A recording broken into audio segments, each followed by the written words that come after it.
Balik bansa na po ang Pangulo matapos lumahok sa 43rd ASEAN Summit sa Indonesia.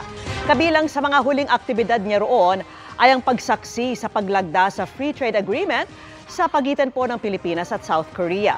Ani ng Pangulo, makatutulong ang kasunduan sa pagpaparami ng trabaho at pagpapalago sa ekonomiya ng bansa. Nais din daw palawakin ng South Korea ang oportunidad ng mga manggagawang Pinoy roon sa ilalim ng Employment Permit System. Nagpasalamat din ang Pangulo sa tulong ng South Korea sa mga development project ng Pilipinas at suporta nito kaugnay sa issue sa South China Sea. Mga kapuso, kasama nyo kami 24 oras. Mag-subscribe sa GMA Integrated News sa YouTube. Sa mga kapuso abroad, bisitahin ang GMA Pinoy TV at www.gmanews.tv.